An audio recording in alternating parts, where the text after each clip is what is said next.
Hello everyone and welcome back to the 3T Path channel. My name is Giridhari Das and today I want to talk to you about two key terms in yoga which describe a battle that rages in your heart. Today we're going to be talking about two terms in Sanskrit, tapas and kama. And we're going to be seeing how they are very important terms and how you really have to focus on why they're so important and why they come up so much in Bhagavad Gita, in Yoga Sutras, in yoga philosophy in general. And if you like this kind of content, don't forget to like and subscribe to get more every week. So, every day, throughout the day, basically you have two choices. You can either give in to doing that which seems most pleasurable, which is the easiest, which is whatever your senses demand of you, or you can take the other route and ask yourself, what is the best of me? What should I do? Even if it's hard, even if it's unpleasant, but what's the best of me? What is my duty? So these two paths are called tapas and kama. So in kama, we just do whatever we feel like, whatever is pleasurable, whatever is easy. That's what I feel like doing right now, kama.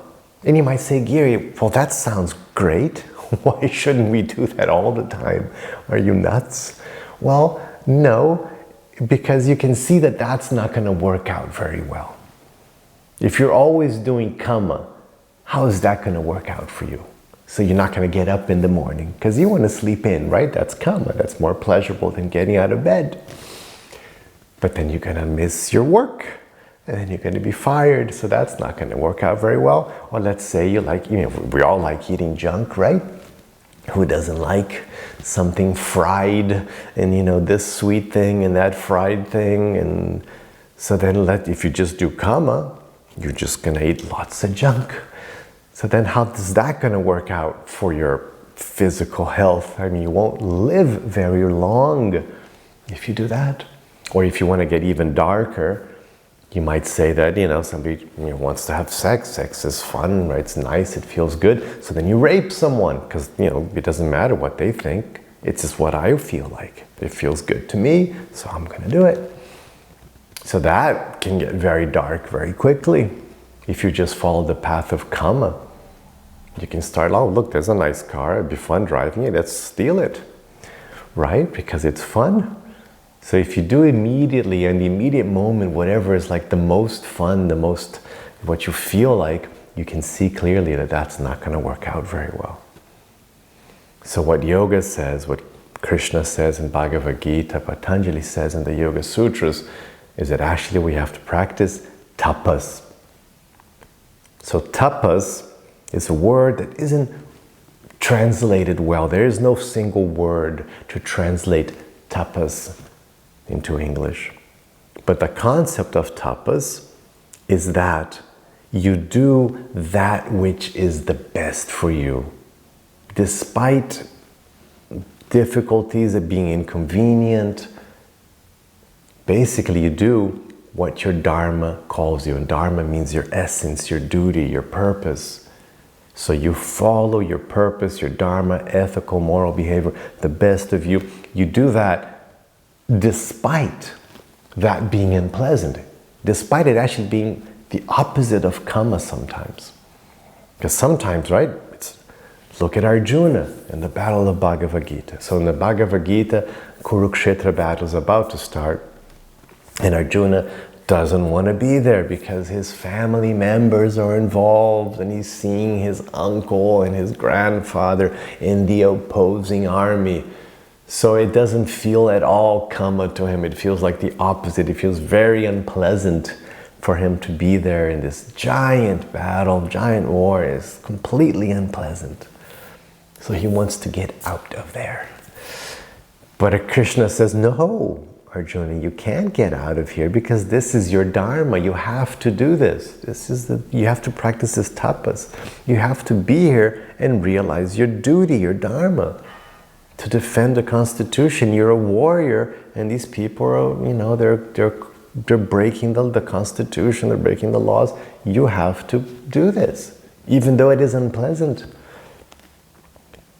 So tapas sometimes is very unpleasant.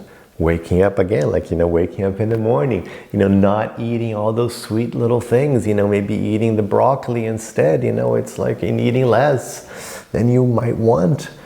So these things aren't, working out. I like working out, but let's face it, it's hard, it's not always that you want to go work out. So it's tapas. But then the result of doing tapas, doing the right thing, is that you make a beautiful life. You actually build a life full of meaning, fulfillment, because you're living your purpose. You're doing the right thing, and that makes you feel good. And that is the purpose of life. That is the soul acting. And then you feel a much deeper, greater, long-lasting joy and happiness through the path of tapas than you would in the path of karma. And it seems contradictory because, again, karma is just whatever is fun, whatever you feel like doing. But then it turns out that you're actually happier when you're in the path of tapas.